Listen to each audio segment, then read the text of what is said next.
দর্শক আমন্ত্রণ দীপ্ত সংবাদে, সাথে আছি আমি নুজহাত রাহনুমা। নিষেধাজ্ঞা শেষে গত মধ্যরাত থেকে মাছ শিকারে নেমেছে জেলেরা।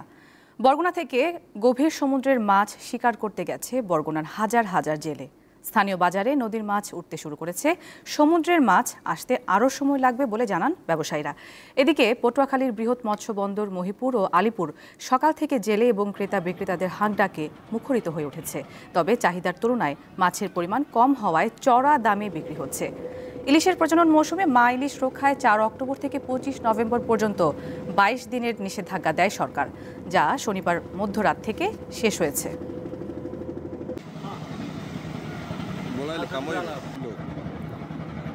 দর্শক, মাছ ধরার আরও খবর জানাতে আমাদের সাথে যুক্ত হচ্ছেন পটুয়াখালী থেকে সহকর্মী মোহাম্মদ ইমরান।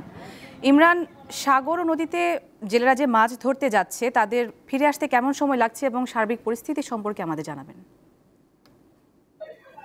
নুসরাত, আসলে আপনি জানেন যে দীর্ঘ 22 দিন পরে আসলে মাছ ধরা শুরু হয়েছে। গতকাল মধ্যরাত থেকে কিন্তু আসলে এখানকার যে জেলেরা রয়েছে তারা কিন্তু সাগরে গিয়েছেন। যারা গভীর সাগরে গিয়েছেন তারা কিন্তু এখন আসলে ফিরে আসেনি। তবে যারা নদী এবং সাগর মোহনায় যে সকল জেলেরা গিয়েছেন তারা কিন্তু ফিরে এসেছেন। যারা গভীর সাগরে রয়েছেন তাদের কিন্তু আসতে অন্তত আরো 3 থেকে 4 দিন লাগবে। তো আজ সকাল থেকে সকল জেলেরা সাগর মোহনা এবং নদী থেকে এসেছেন, তারা কিন্তু কাঙ্ক্ষিত ইলিশ নিয়েই ফিরেছেন। তো তারপরও কিন্তু ইলিশের পরিমাণটা অনেক কম রয়েছে, কারণ গভীর সাগরের সকল যে ফিশিং ট্রলার গুলো রয়েছে সেগুলো কিন্তু গভীর সাগর রয়েছে, তাই এখানকার মাছের দাম কিন্তু আসলে অনেকটা চড়া। আমরা এই পটুয়াখালীর মহিপুর এবং আলিপুর মৎস্য অবতরণ কেন্দ্রে ঘুরে দেখেছি, এখানে 1 কেজি ওজনের ইলিশ কিন্তু আজ বিক্রি হচ্ছে 2000 থেকে 2200 টাকা কেজি দরে। এই মাছটার দাম বেশি হওয়ার কারণে এখানে কিন্তু বড় সাইজের মাছের সংখ্যা খুবই কম। তবে ছোট সাইজের যে ইলিশ রয়েছে সেই ইলিশের সংখ্যাটা তুলনামূলক কিছুটা বেশি। তো এখানে 800 গ্রাম থেকে 900 গ্রামের যে ইলিশ রয়েছে সেই ইলিশ কিন্তু এখানে বিক্রি হচ্ছে 1500 থেকে 1700 টাকা কেজি দরে, এবং এরপরে যে ইলিশটা রয়েছে 600 থেকে 800 গ্রামের ইলিশ কিন্তু এখানে বিক্রি হচ্ছে 1000 থেকে 1200 টাকা কেজি দরে, এবং এখানকার যে ঝাটকা ইলিশটা রয়েছে সেই ইলিশটি কিন্তু এখানে বিক্রি হচ্ছে 450 থেকে 500 টাকা কেজি দরে। তো এখানকার যারা জেলে এবং মৎস্য ব্যবসায়ীরা রয়েছে তাদের সঙ্গে আমরা কথা বলেছি। এখানকার জেলেরা আমাদেরকে জানিয়েছেন যে তারা তাদের যে কাঙ্ক্ষিত ইলিশ সেই ইলিশ কিন্তু তারা পাচ্ছেন। এই ইলিশের ধারা যদি অব্যাহত থাকে, তারা যদি এভাবে ইলিশ পেতে থাকে, তাহলে তাদের যে পিছনের ধার দেনা রয়েছে সেই ধার দেনা কাটিয়ে উঠতে পারবেন, তারা ঋণমুক্ত হতে পারবেন। এখানকার এই দীর্ঘ 22 দিন পরে আসলে আপনি দেখতে পাচ্ছেন আমার পেছনে মৎস্য বন্দর আলিপুর এবং মহিপুর জেলে এবং আড়তদার এবং ক্রেতা বিক্রেতাদের হাকদারে কিন্তু একেবারে আসলে মুখরিত হয়েছে। তো আসলে নুসরাত, পটুয়াখালী থেকে আমার কাছে এই ছিল সর্বশেষ। ইমরান, ধন্যবাদ আপনাকে যুক্ত হওয়ার জন্য। দর্শক, এবার বরগুনার মাছ ধরার খবর জানাতে আমাদের সাথে যুক্ত হচ্ছেন সহকর্মী শাহ আলী। শাহ আলী, নিষেধাজ্ঞা শেষে মাছ ধরা শুরু হওয়ায় জেলেদের মধ্যে কেমন প্রতিক্রিয়া দেখতে পাচ্ছেন এবং মাছ ধরা শুরুর প্রভাব কি বাজারে পড়েছে কিনা এ বিষয়ে আমাদের জানাবেন। নুজাত, আসলে দীর্ঘ 22 দিন পর কিন্তু ইলিশ শিকারে গতকাল রাতে কিন্তু আমরা দেখেছি যে গিয়েছেন জেলেরা, এবং আমার পিছনের দৃশ্যটা কিন্তু দেখতে পাচ্ছেন যে উৎসব মুখর পরিবেশে কিন্তু তারা মাছ ধরতেছে, এবং সেই রাত থেকে অনেকেই কিন্তু সকালে আবার বাজারে গুলোতে কিন্তু মাছ নিয়ে গিয়েছে। সেখানে দেখা গেছে যে পোমা মাছ থেকে শুরু করে ইলিশ মাছও কিন্তু তারা পেয়েছে, কাঙ্ক্ষিত ইলিশ মাছ তারা কিন্তু পেয়েছে। এতে আনন্দ দেখেছি, তাদের মুখে আনন্দ রয়েছে, এবং যারা ব্যবসায়ী রয়েছে, আড়তদার রয়েছে, তাদের মুখেও কিন্তু আনন্দ রয়েছে। একদম হাক ডাক শুরু হয়েছে বাজারগুলোতে। আমরা সকাল থেকে দেখেছি বরগুনার যে শহরের যে সবচেয়ে বড় বাজার সেই বাজারে, এছাড়া আমরা দেখেছি যে বরগুনার যে স্থানীয় যে নদী রয়েছে পায়রা, বিষখালী, বলেশ্বর এবং আন্দারমানিক, এই নদীগুলোর মূলত মাছ এই মুহূর্তে বাজারে এসছে, এবং গভীর সমুদ্রে যে সকল জেলারা গিয়েছে সেটা কিন্তু সেই মাছ আসতে একটু সময় লাগবে, কারণ হচ্ছে তারা 10 থেকে 15 দিনের সময় নিয়ে তারা কিন্তু গভীর সমুদ্রে যায়, এবং সেখান থেকে মাছ শিকার করে আসতে তাদের একটু সময় লাগবে। এই কারণে আসলে পর্যাপ্ত ইলিশ যে সয়লাভ হয় সেটা কিন্তু দেখা যায়নি। শুধুমাত্র স্থানীয় নদীর মাছগুলো শুধু এই বাজারে উঠছে, এবং আমরা দেখেছি যে এখানে যে স্থানীয় জেলেরা রয়েছে, যেগুলো পাশাপাশি যে নদীগুলো রয়েছে সেখানে মাছ শিকার করে, তারা কিন্তু তড়িঘড়ি করেই প্রত্যেকে কিন্তু তাদের সন্তানদেরকে নিয়েও কিন্তু নদীতে নেমে পড়েছেন মাছ শিকার করতে, এবং তারা আশা করছে যে এবছর কিন্তু গত বছর থেকে এবছর কিন্তু মাছ বেশি পাবেন, কারণ হচ্ছে তারা সকলেই এই অবরোধটা কিন্তু মেনেছিলেন, এবং তখন কিন্তু তারা অনেকেই নামেননি ইলিশ শিকার করতে, এবং সেই সময়টায় যে মাছটা পাওয়ার কথা সেই মাছটা এবার পাবেন বলে তারা কিন্তু আশায় বুক বেঁধেছেন, এবং আমরা সেটাই কিন্তু দেখছি জেলে পরিবারগুলো সেই আশা নিয়ে কিন্তু ধার দেনা করে এবং সেখানে কিন্তু তারা গিয়েছেন গভীর সমুদ্রে, এবং তাদের সেই কাঙ্ক্ষিত ইলিশ নিয়ে তারা কিন্তু ফিরবেন, এবং এই বছর আসলে জেলেদের মুখে হাসি ফুটবে বলে আমাদেরকে জানিয়েছেন মৎস্য কর্মকর্তা, এবং এখানে যারা মাছ ব্যবসায়ী রয়েছে তারাও আমাদেরকে জানিয়েছেন, এবং আমরা তাদের কিন্তু এই কথাগুলো আমরা শুনেছি। এই ছিল আমার কাছে সর্বশেষ তথ্য। নুসরাত। দর্শক, মাছ ধরার খবর নিয়ে বরগুনা থেকে যুক্ত ছিলেন সহকর্মী শাহ আলী। চলে যাচ্ছি পরবর্তী প্রসঙ্গে। পাবনায় একটি মালবাহী ট্রাক চাপায় 3 শিক্ষার্থী নিহত হয়েছে। এ ঘটনায় আরও 2 জন আহত হয়। নিহতরা হলেন পাবনা কলেজিয়েট স্কুল অ্যান্ড কলেজের তাসমিয়া আক্তার, আবু তোহা ও ভ্যান চালক আকরাম হোসেন। স্থানীয়রা জানায় সকাল 7:30টার দিকে 8-10 জন শিক্ষার্থী পাবনা জালালপুর এলাকার ক্যাডেট কলেজিয়েট স্কুল অ্যান্ড কলেজে যাওয়ার পথে এই দুর্ঘটনা ঘটে। একটি মালবাহী ট্রাক শিক্ষার্থীদের ভ্যান গাড়িতে ধাক্কা দিলে ঘটনাস্থলেই ভ্যানের ড্রাইভার সহ 2 শিক্ষার্থী নিহত হয়। এ সময় গুরুতর আহত হয়েছে আরও 2 পথচারী।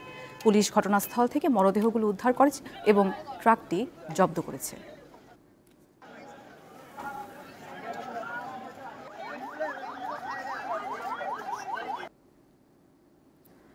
রাজধানীতে বেড়েই চলছে নানা ধরনের অপরাধ। ছিনতাই, চুরি ও কিশোর গ্যাংয়ের দৌরাত্ম্য এর মধ্যে অন্যতম। আছে মাদক কারবার এবং সাইবার সংশ্লিষ্ট অপরাধ। এই অবস্থায় আতঙ্কে নগরীর অনেক বাসিন্দা। পরিস্থিতি মোকাবেলায় আইনের কঠোর প্রয়োগের ঘাটতি দেখছেন বিশেষজ্ঞরা। ছিনতাই, চুরি, কিশোর গ্যাংয়ের দৌরাত্ম্য, মাদক বেচাকেনা আর অনলাইনের প্রতারণা রাজধানীবাসীর জীবনে এখন নিত্য আতঙ্কের নাম। স্বরাষ্ট্র মন্ত্রণালয়ের তথ্য অনুযায়ী সারা দেশে 237টি কিশোর গ্যাং রয়েছে। এর মধ্যে রাজধানীতেই 127টি গ্রুপ সক্রিয়। এই অবস্থায় আতঙ্কিত নাগরিকরা। অনেক জায়গা দেখতেছি যে চুরি, ছিনতাই, রাজধানী এগুলো চলতেছে, এটার জন্য আমরা বেশি আতঙ্কিত। চুরি, ছিনতাই বা কিশোর গ্যাংয়ের উৎপাত যেগুলো আমরা দেখতেই পাই, এগুলো কিন্তু হয়েই চলেছে। তো অবশ্যই প্রশাসনকে তারা নিশ্চয়ই তৎপর, তারপরেও তারা যদি আরেকটু তৎপর হয় তাহলে আমরা যারা নগরবাসী বা নাগরিক আছি তারা একটু নিশ্চিন্তে ঘুমাতে পারি। রাজধানীর থানাগুলোতে সবচেয়ে বেশি বেড়েছে মাদক ও ছিনতাই সম্পর্কিত মামলা। প্রায় প্রতিদিনই উদ্ধার হচ্ছে ইয়াবা ও গাঁজা সহ বিভিন্ন ধরনের মাদক। একই সঙ্গে বেড়েছে অস্ত্রধারী গ্যাংয়ের তৎপরতা। এক বছরের যদি অপরাধ তথ্য বিশ্লেষণ করি, ঢাকা মহানগরীতে 20 থেকে 22টির মতো খুনের ঘটনা এটা দেখা যায়। এইগুলোর পিছনে অনেক ক্ষেত্রেই পারিবারিক কলহ, তারপরে আপনার মাদক সংক্রান্ত বিরোধ। আসলে কিশোর গ্যাংয়ের নাম দিয়ে এখানে যারা বিভিন্ন অপরাধ কর্মে জড়িত, তো এদেরকেও আমরা আইনের আওতায় নিয়ে এসেছি, এবং শুধু মোহাম্মদপুর এই অঞ্চলটাতে, মোহাম্মদপুর, আদাপুর এই অঞ্চলটাতে আপনি যদি এই বছরটাই চিন্তা করেন, আমরা প্রায় 6000 এরকম অপরাধীকে আমরা গ্রেফতার করে আইনের আওতায় নিয়ে এসেছি। মাঠ পর্যায়ের অপরাধের পাশাপাশি বেড়েছে সাইবার ক্রাইম, ঘটছে ফেসবুক হ্যাকিং ও অনলাইন প্রতারণার ঘটনা। এইসব অপরাধের ক্ষেত্রে ধরেন প্রায় সময় দেখা যায় অন্য বা ভিন দেশ থেকেও কিন্তু এইসব অপরাধগুলো করে থাকে। সেই ক্ষেত্রে অপরাধীকে আইনের আওতায় নিয়ে আসার ক্ষেত্রে আমাদের অনেক চ্যালেঞ্জের সম্মুখীন হতে হয়। বিশেষজ্ঞরা বলছেন, নগর জীবনের চাপ, বেকারত্ব আর সামাজিক অবক্ষয়ের পাশাপাশি রাজনৈতিক ছত্রছায়ায় অপরাধীরা বেশি বেপরোয়া হয়ে উঠেছে। রাজনৈতিক শক্তি ব্যবহার করে যখন অপরাধীরা অপরাধ করেন, তখন সেই অপরাধীরা আইন শৃঙ্খলা বাহিনী কিংবা আদালত কোনোটার প্রতি তার কোনো ভয় থাকবে না। সে মনে করে যে আমার সাথে যিনি আছেন তিনি এদের অনেক ঊর্ধ্বে। কিশোর গ্যাংয়ের দৌরাত্ম্য নিয়েও কথা বলেন এই বিশেষজ্ঞ। মোহাম্মদপুরে এখন যেটা বলা হয়, যারা মোহাম্মদপুরে বসবাস করেন তারা বলছে যে মোহাম্মদপুরে রাত আর দিন বলে কিছু নাই, সবসময় এটা অপরাধপ্রবণ এলাকা, অর্থাৎ রাতেও যা দিনেও তা, এরকম একটা পরিস্থিতি। তো এই পরিস্থিতি যে কিশোর গ্যাংগুলো তৈরি হচ্ছে, সেটা তো অবশ্যই একটা সামাজিক অবক্ষয়ের একটি অংশ। অপরাধ দমনে পুলিশ জোর দিচ্ছে স্মার্ট নজরদারি ও কমিউনিটি পুলিশিংয়ে। তবে আইনের কঠোর প্রয়োগের পাশাপাশি নাগরিকদের সচেতনতা না বাড়লে এই প্রবণতা ঠেকানো কঠিন বলেই মনে করছেন বিশ্লেষকেরা। হেদায়েতুল্লাহ সীমান্ত, দীপ্ত সংবাদ, ঢাকা। জুলাই গণঅভ্যুত্থান তরুণদের মানসিক স্বাস্থ্যের উপর নেতিবাচক প্রভাব ফেলেছে বলে মন্তব্য করেছেন সাজিদা ফাউন্ডেশনের প্রধান নির্বাহী কর্মকর্তা জাহিদা ফিজা কবির। বলেন, আগামীর যে কোনো দুর্যোগ ও সংকটের জন্য মানসিক স্বাস্থ্য সহায়তা নিশ্চিত করতে হবে। শনিবার বিকেলে রাজধানীর একটি হোটেলে আন্তর্জাতিক মানসিক স্বাস্থ্য দিবস 2025 উপলক্ষে আয়োজিত এক অনুষ্ঠানে তিনি এসব কথা বলেন। মানসিক স্বাস্থ্যকে জরুরি পরিস্থিতি মোকাবিলায় ব্যবস্থা নেওয়া প্রয়োজন বলেও জানান তিনি। প্যানেল আলোচনায় অংশ নেন সাজিদা ফাউন্ডেশনের উপপ্রধান নির্বাহী কর্মকর্তা মোহাম্মদ ফজলুল হক, প্ল্যান ইন্টারন্যাশনালের উপদেষ্টা সৈয়দ মোহাম্মদ নুরুদ্দিন সহ অন্যান্য অতিথিরা। জরুরি সেবার সঙ্গে মানসিক স্বাস্থ্য সেবা একীভূত করার উপর গুরুত্ব আরোপ করেন বক্তারা।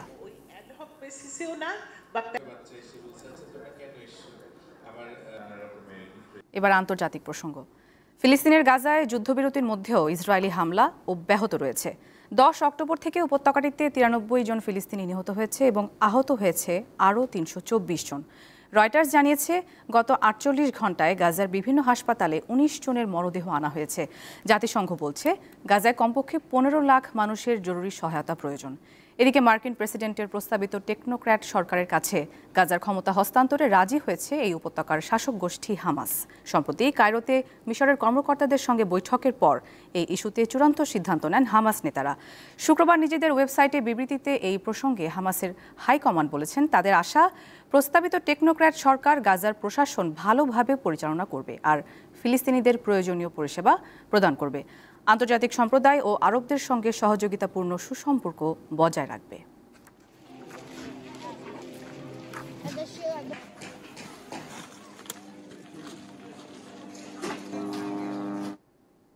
খেলার খবর শেষ হচ্ছে। লা লিগায় মৌসুমের প্রথম এল ক্লাসিকোর অপেক্ষা। ঘরের মাঠ সান্তিয়াগো বার্নাবিউতে আজ চিরপ্রতিদ্বন্দ্বী বার্সেলোনাকে আতিথ্য দেবে রিয়াল মাদ্রিদ। ম্যাচ শুরু হবে বাংলাদেশ সময় রাত 9:15টায়। গত মৌসুমের এল ক্লাসিকো রিয়ালের জন্য হয়ে উঠেছিল ভয়াবহ এক দুঃস্বপ্নের নাম। 4 বারের সাক্ষাতে সবগুলোতে হেরেছিল লস ব্লাঙ্কোরা। তাই জাভি আলোনসোর নেতৃত্বে এবার রিয়ালের সামনে কঠিন প্রতিশোধের হাতছানি। তবে কাকতালীয়ভাবে গত মৌসুমের প্রথম এল ক্লাসিকোর মতো এই মৌসুমের ম্যাচটিও অনুষ্ঠিত হতে যাচ্ছে একই দিনে। চলতি মৌসুমে দারুণ ছন্দে আছে আলোনসোর দল। আতলেটিকো মাদ্রিদের কাছে বড় ব্যবধানে হার ছাড়া সব প্রতিযোগিতা মিলিয়ে 12টি ম্যাচের 11টিতেই জয়লাভ করেছে রিয়াল। দলের সবাই আছেন ফিট। এছাড়া চোট কাটিয়ে ফেরা এমবাপ্পেও এখন প্রস্তুত বার্সার মুখোমুখি হতে। এদিকে সবশেষ জিরোনার বিপক্ষে ম্যাচে 2 হলুদ কার্ড দেখার কারণে বার্সার ডাগ আউটে থাকছেন না কোচ হ্যান্সি ফ্লিক। চোটের কারণে ছিটকে গেছেন দলের অন্যতম ভরসা রাফিনহা।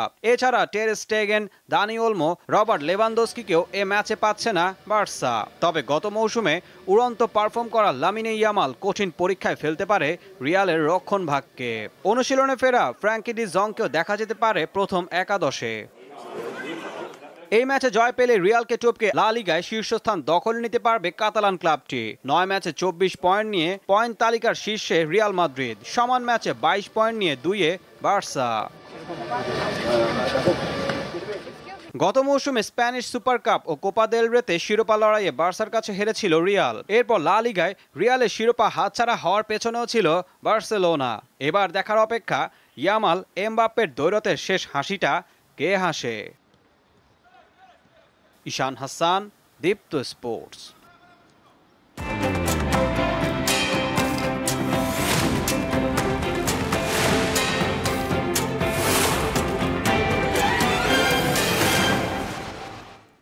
দর্শক, এবারে জানাবো এক নজরে দৈনিক পত্রিকার শিরোনামগুলো। শুরুতেই আমাদের হাতে আছে দৈনিক প্রথম আলো। তাদের শিরোনামে রয়েছে, জুলাই সনদ বাস্তবায়নের নিশ্চয়তা খুঁজছে কমিশন। জাতীয় ঐকমত্য কমিশন প্রসঙ্গে বলা হয়েছে, কমিশনের মেয়াদ শেষ হচ্ছে 31 অক্টোবর। এ সময়ের মধ্যে সনদ বাস্তবায়নের উপায় নিয়ে সুপারিশ দেওয়ার কথা রয়েছে। এছাড়া রয়েছে, রাওজানে 18 দিনের মাথায় আবারও খুন, 14 মাসে 17 হত্যাকাণ্ড। এপাশে একটি বিশ্লেষণধর্মী প্রতিবেদন রয়েছে, যাতে শিরোনাম বলা হয়েছে, উপদেষ্টারা বিব্রত। দৈনিক যুগান্তরের শিরোনামে রয়েছে, মত পার্থক্য থাকলেও সহনশীলতা জরুরি। নির্বাচন ভাবনা নিয়ে যুগান্তর গোলটেবিলে বক্তারা। তথ্য উপদেষ্টা বলেছেন, সবাই সংঘাতের জন্য মুখিয়ে আছে। আরেকটি শিরোনাম, গচ্চা 3000 কোটি টাকা, ভুল করিডোরে গাজীপুর বিমানবন্দর বিআরটি প্রকল্প। আরেকটি শিরোনাম, বৃহৎ জোট গঠনে তৎপর বিএনপি, তফসিলের পর আনুষ্ঠানিক ঘোষণা। এপাশে রয়েছে 1.5 মাস অভিভাবক শূন্য, এফবিসিসিআই নির্বাচন নিয়ে শঙ্কা। দর্শক, এরপরে রয়েছে দৈনিক কালের কণ্ঠ, তাদের শিরোনাম, বিদেশের শ্রম বাজারে অশনি সংকেত। এছাড়া রয়েছে লিবিয়ায় জিম্মি দশায় গৌর নদীর 56 তরুণ। ন্যায় ব্যর্থ হলে শক্তিশালী রাষ্ট্র ভেঙে পড়ে, এমনটি বলেছেন প্রধান বিচারপতি। জুলাই সনদ বাস্তবায়ন সুপারিশ আজ চূড়ান্ত হতে পারে, আদেশের কপি দেখে স্বাক্ষরের সিদ্ধান্ত নেবে এনসিপি। একটি বিশেষ লেখা রয়েছে, রাজনীতিতে অবিশ্বাস আর শত্রু মিত্র খেলা। এদিকে তারেক রহমান বলেছেন, প্রচলিত শিক্ষা ব্যবস্থা সময়ের সঙ্গে মিলিয়ে ঢেলে সাজানো হবে। দর্শকের পরে আছে দৈনিক আমার দেশ, তাদের শিরোনাম, সাবেক স্পিকার শিরিন শারমিন নিখোঁজ, পদত্যাগীও গড়িমসি করেন। এছাড়া রয়েছে নিজামী, মীর কাসেম ও সালাউদ্দিনকে মিথ্যা মামলায় মৃত্যুদণ্ড দেওয়া হয় বলেন মির্জা ফখরুল। পাহাড়ে সেনা উপস্থিতি বাড়ানোর তাগিদ, খাগড়াছড়িতে ঘাঁটি গাড়ছে ইউপিডিএফ। সর্বশেষ আমাদের কাছে আছে দৈনিক সমকাল, তাদের শিরোনাম, সনদ বাস্তবায়নে সংসদকে বাধ্য করার উপায় পায়নি কমিশন। এছাড়া রয়েছে অক্টোবরের 25 দিনে ডেঙ্গুতে বছরের সর্বোচ্চ আক্রান্ত। আরেকটি শিরোনাম, রাউজানে 14 মাসে 17 খুন, এবার যুব দল কর্মী। দর্শক, দেখে নিলাম আজকের দৈনিক পত্রিকার শিরোনামগুলো। একই সাথে শেষ করছি দীপ্ত সংবাদ। আমাদের পরবর্তী আয়োজন বেলা 1টায় বাণিজ্য সংবাদ দেখার আমন্ত্রণ। এছাড়া তথ্য বিনোদনের আরও খবর পেতে চোখ রাখুন দীপ্ত ডিজিটাল প্ল্যাটফর্মগুলোতে। ধন্যবাদ সবাইকে।